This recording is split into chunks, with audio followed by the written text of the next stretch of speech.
also applies to work relationships or financial relationships.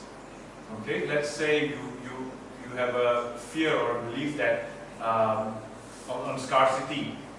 Okay, if you still have a lot of scarcity in you and you want to start a business venture, so you will be drawn to business partners who will sabotage you.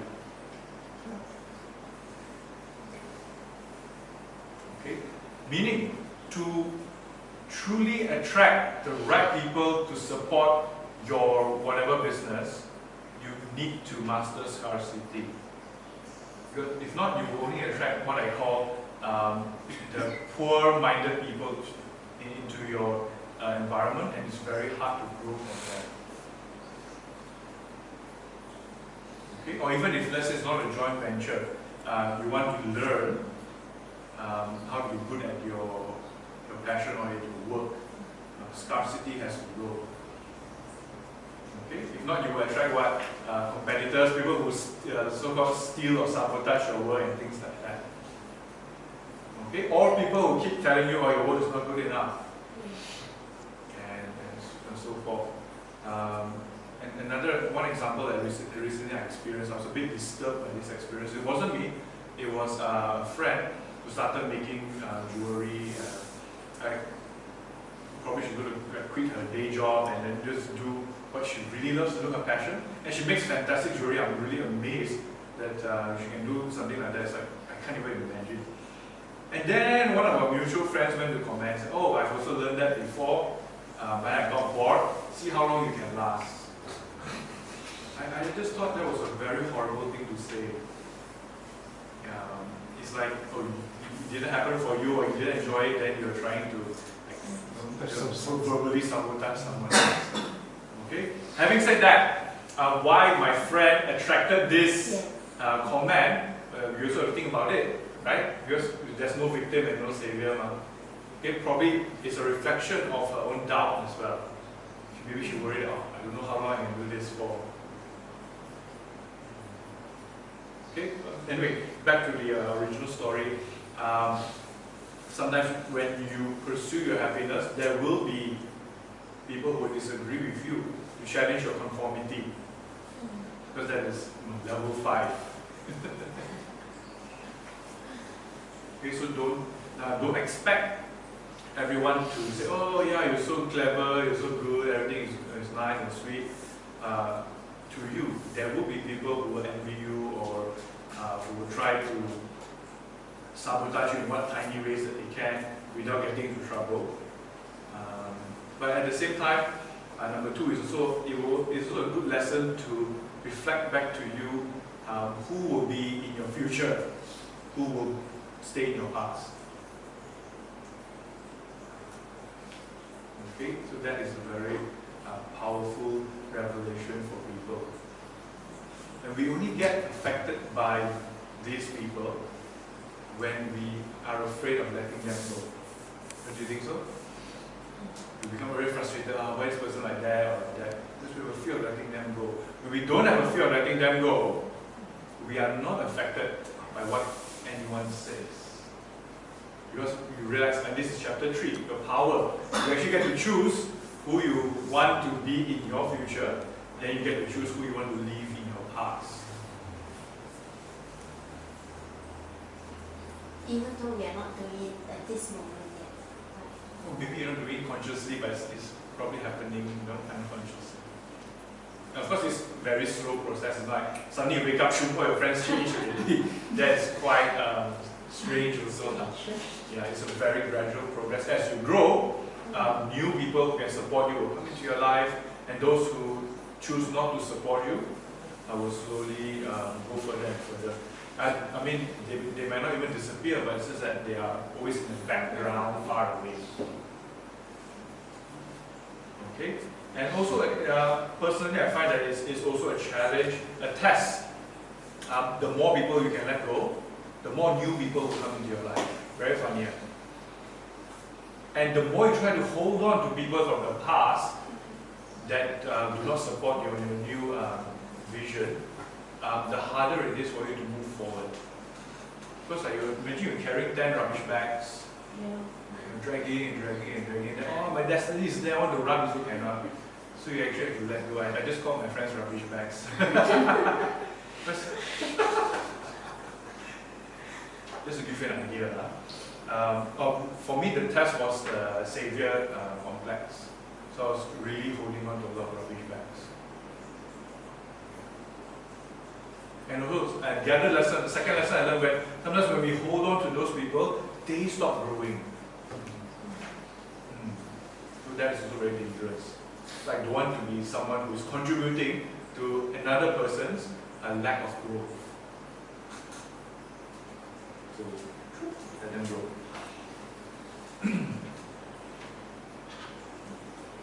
Okay, number 3, cash flow problems, constant financial challenges. Now, occasional cash flow problems I think is normal. Sometimes you have it. I think all businesses, some years are fantastic, some years will be down a little bit, and things like that. But if it becomes constant problem, that means it's a repeated pattern again and again, then you have to look into this thing. And there are 3 possible causes or all of the above. Number 1, focusing on scarcity instead of abundance. So scarcity is what I do not have, focusing on everything is limited, focusing on my competitors are doing better. Okay? Every time you focus on these things, you are creating scarcity. Okay, so to do this. Number 2, blame. Blame also depletes your power to create and hold control over your finances. Believing that you are a victim gives you the belief that nothing can be done to improve things, mostly because you are living your belief that I need to do things the hard way and I deserve to suffer. Okay? So if you are in the victim state, it's really hard to prosper financially, and even if you make money, it will disappear very quickly. Because you will sabotage it and you will create a situation that you are required to spend all the money that you have created. Okay, this one's very, very scary and I see it happening all the time. So, oh, work so hard to make that nice amount of money. Oh, one thing happens, all the money gone. It's not the money didn't go into buying a house or buying something. It's just like you bump your car, then you have to service your car. Wow, it's how many thousand? Or suddenly your house is leaking, you have to fix the whole house. Okay, so these are all parts of the victim and self-sabotage as well. Okay, and you know the saying in Chinese astrology, 财多身子弱. When there's a belief that Chinese, when you have too much money, your health will suffer. Actually, it means this. So it's not your health will suffer, it's your unworthiness will come out and you will sabotage yourself and fall sick because you have a belief that I don't deserve this money, I don't deserve to enjoy my life. Then you fall sick as a manifestation of your belief. Okay? Number 3, you have never invested time to discover your passion or nurture your talents to mastery. Okay? You have stopped improving a long time ago. You only do things that you have seen results without ever exploring new avenues. You spend the rest of your life struggling financially because the old ways have stopped working and you are too proud to try something new or different. So this is many businesses, they have this problem after 10 years or 15 years. Okay? So the business is going fine and then they will hit a plateau that it stops growing. You don't know why. Something happens to the product or service or the clients change or whatever, or the market change or something. Okay? So it's because of this. In business terms, lack of innovation. Okay? So in other words, abundance is what we call spiritual innovation.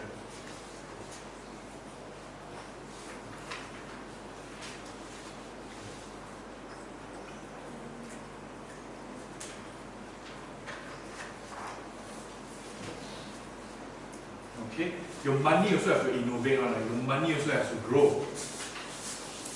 The way you make money also has to grow. You cannot use the same way of creating wealth for the rest of your life. It has to keep evolving. And when it comes from your passion, it naturally evolves. You don't have to think about it. So when you keep doing it, suddenly it just grows in this direction. And when you look back 10 years later, say, hey, I started as like quite different, right now it's like that. But of course, it will do very well. Okay, so all passion grows naturally. That's why they call it money tree, not money rock. Money tree, or it's called cash cow. This cow is alive, man. The cow got many different use. Okay? Always remember money tree, not money rock. So if money is a tree, it has to grow and keep growing, keep branching out. The roots have to keep becoming stronger and more stable. And by the way, not many people realize the tree grows in two directions, up and down. Right?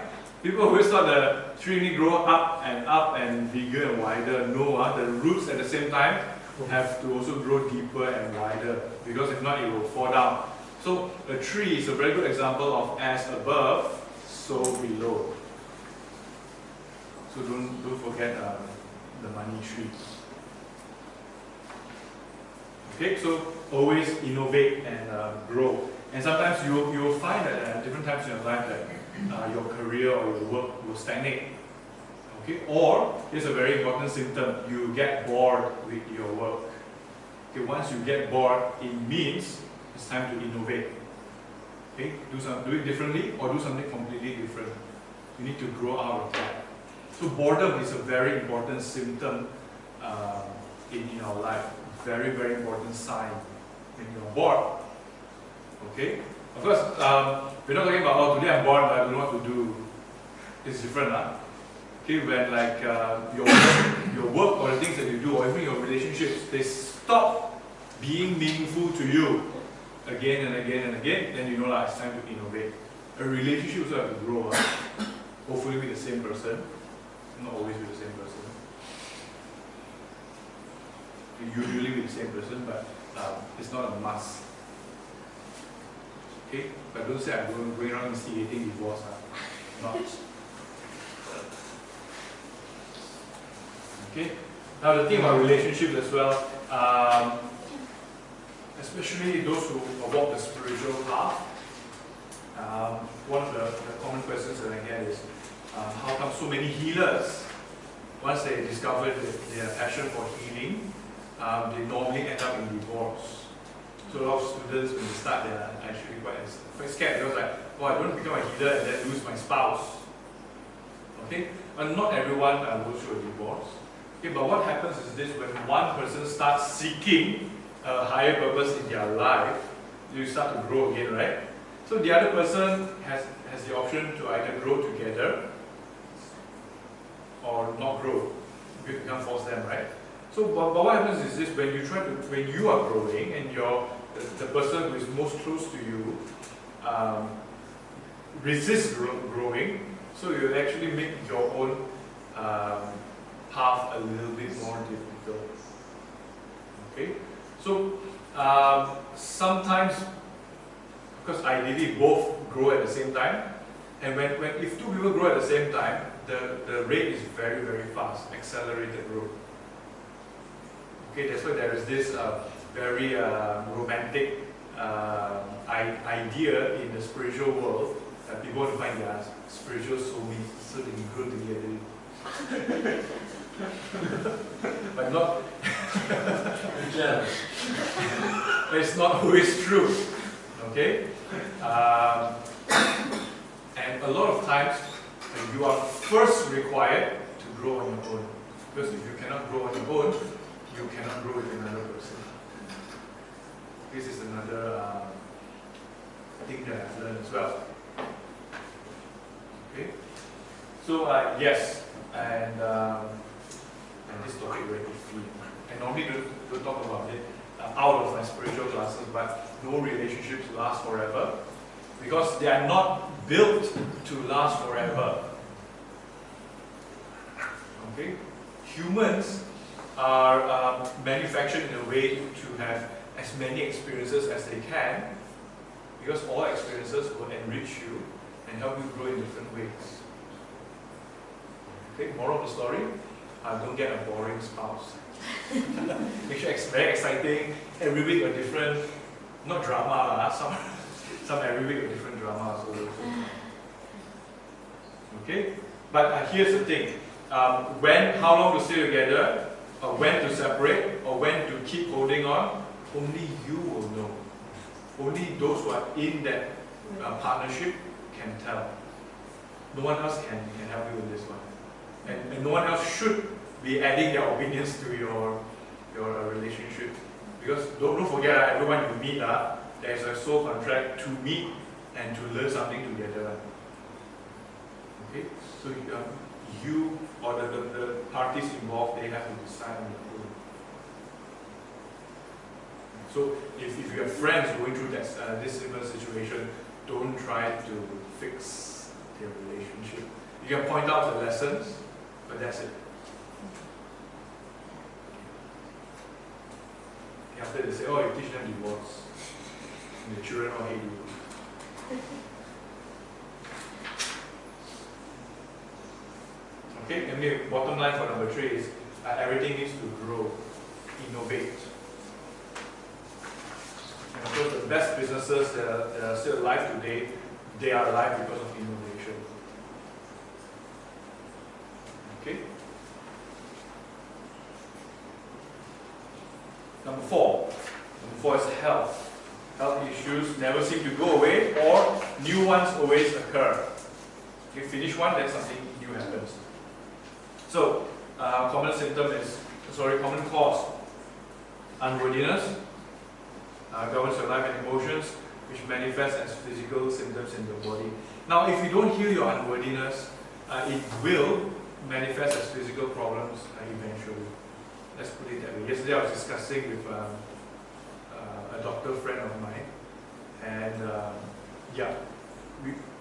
actually all healers or doctors or nurses, after 10 years of experience, you can see very easily that all sickness is what we call emotional based, or what I call somatoform. Somatoform is that you believe you have the illness, then you have the illness. Okay, or you feel a certain emotion, it will translate into a physical form, into a certain illness. And it's very literal one. Because we're talking about our other friend with the ear problem. Okay, ear problem is normally you are not ready to learn or hear something or some information related, or you don't want to be involved in something. Okay? And illness come and go. It doesn't mean that I have this problem, it takes 10 months to cure, and honestly, no, it come and go. The moment you learn the lesson, the illness goes away.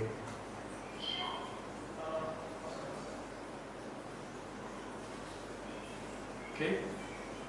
So, when you deny your emotions, or you judge your emotions as being weak or useless, that is also a problem. So your body will manifest symptoms of disease to tell you this. So again, the word disease comes from dis-ease. Ease is happy, so dis-ease is unhappy. Number 2, you mistaken the attention that you get from being ill as love. And you fear that if you free yourself from illness, people will not pay attention to you. Or you use your illness as a defense from being emotionally attacked by others in your life. So your illness becomes your emotional crutch. Emotional crutch, so many people, they actually grow attached to their illness. I'm not saying they like it, but it makes them feel safe. Okay? Common example, let's say, oh, I have a knee problem, I cannot walk very fast. Okay? And because I have this problem, no one can tell me off. Yeah. Basically, you're acting like a chachat when you're not. Okay? And you like the perks that come with it, no one can tell you off. So that you can take something, let's say, or you do something and you get away with it because you have this so-called disability or illness. Okay?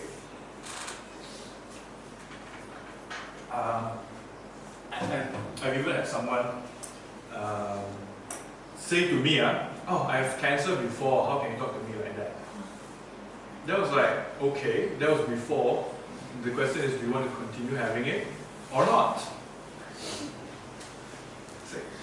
Well, people make their illness into such a big deal. And nowadays, especially again with society's expectations, they play up all these problems people have. Sometimes even a small problem become a very big problem. You know, Facebook, oh, I'm in hospital today, must check in. Facebook. Oh, dear friends are so worried. Oh, you're dying? Oh no, I'll visit friends. So yeah, I'll do this. Yeah, so emotions is the cause of all illnesses. Unresolved emotions, unresolved fear. Okay? Or the second scenario is that you get an illness and then you become attached to it. Therefore, it doesn't heal. Or even if it heals, it comes back, or something else comes back to replace it because you need it. Okay? And overall, all symptoms in the body is a lesson from your body to you as well. So in fact, you should be thankful if you have some small disease or any disease. You should be thankful and find out what the lesson is. The moment you get the lesson, the problem disappears. Okay, and this applies to all health-related issues.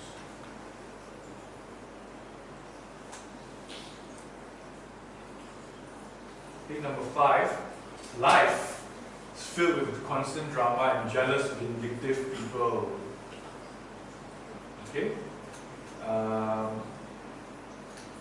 Okay, this is something like being in a corporate world. Okay, something like that.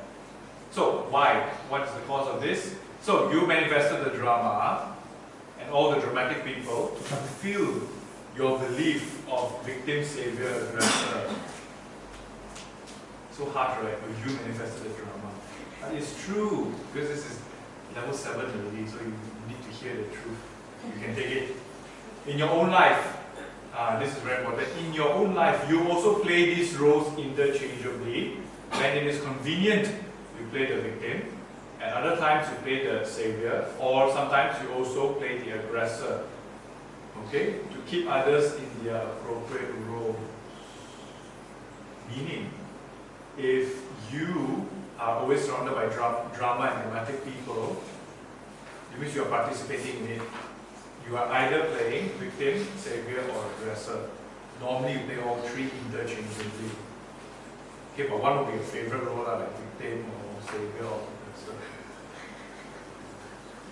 Okay, by playing these three roles, you pretend that you have full control over your life. So why people become so addicted, attached to these roles, right? Is because it gives them a sense of control over what happens in their life. Okay? And you refuse, so you don't want to also see the lessons and guidance which is reflected to you by the universe. Because if you keep playing these three roles, right, you don't have to see the lessons. Okay? Because as far as you are concerned, only three things are real. Victim, savior, aggressor. Okay? So the human mind is very manipulative. So when we play these roles, we don't see the lessons, and this is the way our defense, our ego is trying to deny the mirror. It's also a form of denial.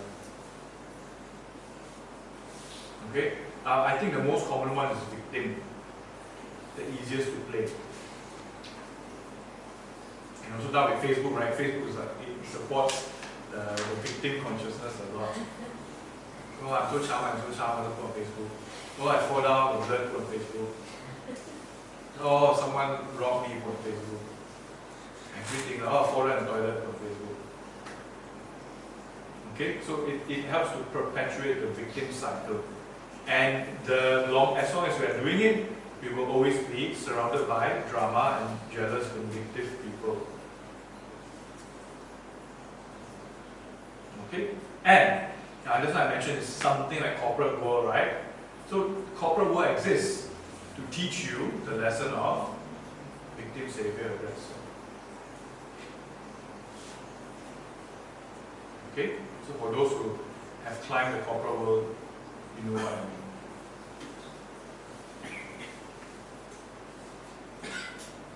6, your skills, talents, contributions, and effort is unappreciated or unrewarded. Okay, unrewarded means you render your service and you don't get paid. Okay, so you are exercising your talents to the wrong environment of people. If you seek the validation of specific persons in your life for your skills and talents, it means that you still believe that what you have to offer is not good enough. So again, validation issues. Okay? Continue to practice until mastery and confidence is achieved. So the only way to break free from that is to build confidence and practice until you're very, very good. Okay? You cannot preach what you do not fully know. There will be no truth and power in your voice. Okay? So if you find that people don't pay you, actually it's because you didn't ask. Why you didn't ask? Because you still believe you are not good enough. Okay? Because there will be people who again try to justify why they cannot ask for money or cannot ask so high. Say, oh, market value is like that. Normally people ask for like that. That's conformity. Anytime you blame the market, is conformity.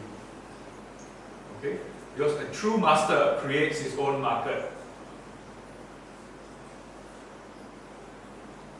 Right? Or sometimes, second scenario, you have not been grateful to the efforts of other people in your life.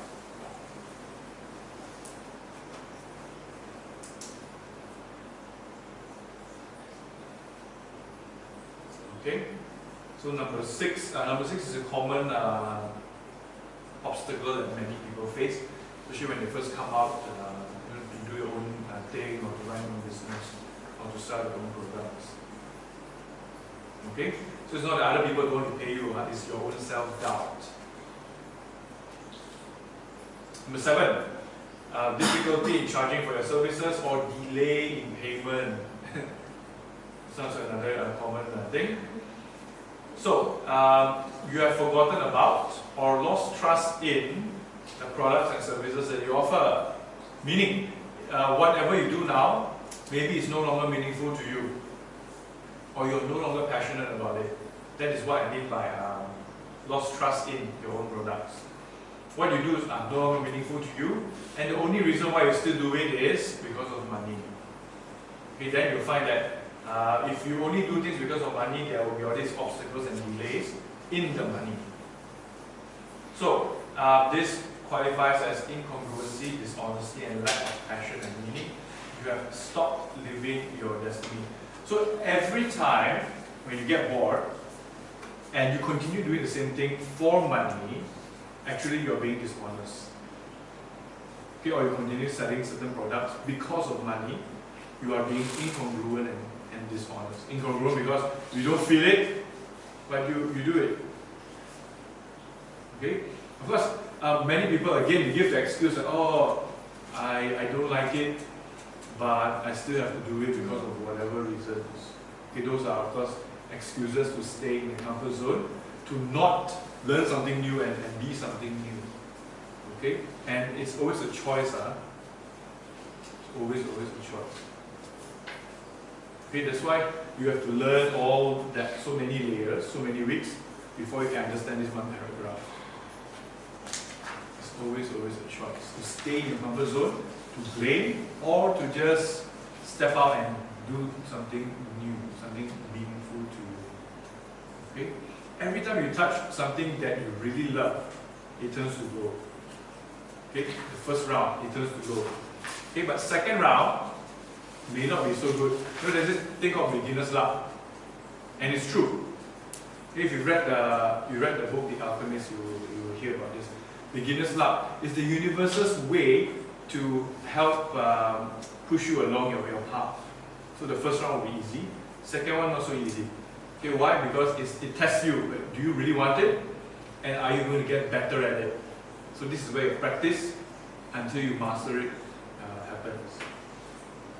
Okay, so a lot of people give up after the first round. Say, hey, why the first time was so lucky, so easy,